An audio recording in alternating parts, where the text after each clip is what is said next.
Hi friends, നമ്മുടെ തിരുവനന്തപുരത്ത് ഇപ്പോൾ നടന്നുകൊണ്ടിരിക്കുന്ന ചരിത്രപ്രസിദ്ധമായ ഒരു ഉത്സവ കാഴ്ചകളൊന്ന് കണ്ടാലോ. ഭീമാപള്ളിയും ഉറൂസും അല്ലെങ്കിൽ ചന്ദനക്കുട മഹോത്സവം. ഭീമാപള്ളി ദർഗാ ഷെരീഫിൽ വർഷം തോറും നടക്കുന്ന ഒരു പ്രധാന ഉത്സവമാണ് ഭീമാപള്ളി ഉറൂസ്. നൂറ്റാണ്ടുകൾക്ക് മുമ്പ് മാലിക് ദിനാറിന് ശേഷം ഇസ്ലാം മതപ്രബോധനത്തിനായി ഇന്ത്യയിലെത്തിയ ബീവിയുടെയും കുടുംബത്തിൻ്റെ സ്മരണാർത്ഥം ആണ് ഇവിടെ ഉറൂസ് അല്ലെങ്കിൽ ചന്ദനക്കുട മഹോത്സവം ആഘോഷിക്കുന്നത്. ഇവിടെ 3 ഖബറുകളാണുള്ളത്. ഒന്ന് ഭീമാ ബീവി, അവരുടെ മകൻ ഷെയ്ഖ് സെയ്ദ് ഷഹീദ് മുഹമ്മദ് അബൂബക്കർ, മറ്റൊരു സിദ്ധൻ കല്ലടി ബാബ. ഉത്സവ സമയം ഈ 3 ഖബറുകൾ കണ്ട് അനുഗ്രഹം തേടാനായി ആയിരക്കണക്കിന് ആളുകളാണ് ദിവസവും എത്താറ്. ഈ ഖബറുകൾ കണ്ട് അനുഗ്രഹം തേടിയാൽ രോഗശമനം, കഷ്ടതകൾ ഇവ മാറും എന്നാണ് വിശ്വാസം. വലിയ പള്ളിയിൽ ഭീമാ ബീവിയുടെയും മകൻ്റെയും ഖബറും തൊട്ടടുത്തായി സിദ്ധൻ്റെ ഖബറും നമുക്ക് കാണാനായി കഴിയും. ഇവിടെ നേർച്ചയായി എണ്ണ, പട്ട്, പൂവ്, ചന്ദനക്കുടം എന്നിവയെല്ലാം സമർപ്പിക്കാം. ഇത്തവണത്തെ ഉറൂസ് നവംബർ 22 മുതൽ ഡിസംബർ 2 വരെയാണ്.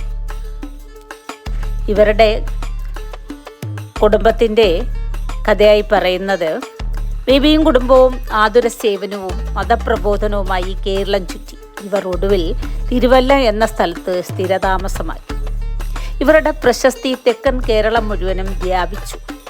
രോഗികളും കഷ്ടത അനുഭവിക്കുന്നവരും ഇവരുടെ സ്വാധീനത്താൽ ഇസ്ലാമിലേക്ക് പലായനം ചെയ്തു. എന്നാൽ സാമൂഹ്യ ഘടനയിൽ ഇതെല്ലാം വളരെ മാറ്റങ്ങളുണ്ടാക്കി. ഭരണകൂടം വിദേശികളായ ഇവർക്കെതിരെ ഗൂഢാലോചനകൾ മെനഞ്ഞു. ഇവർ കരം കൊടുക്കണമെന്നവർ ക്ഷണിച്ചു. ദൈവത്തിൻ്റെ ഭൂമിയിൽ ദൈവത്തിന് മാത്രമേ കരം നൽകൂ എന്ന് അവരും വാശി പിടിച്ചു.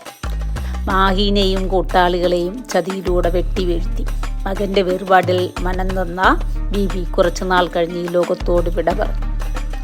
അവരെ ഖബറടക്കിയ സ്ഥലമാണ് ഈ പള്ളി സ്ഥിതി ചെയ്യുന്നത്. ഈ കാണുന്ന പള്ളിയാണ് സിദ്ധൻ കല്ലടി ബാബയുടെ ഖബർ. ജാതിമത ഭേദമന്യേ ആയിരങ്ങളാണ് ഇവിടെ ദിവസവും എത്താറ്.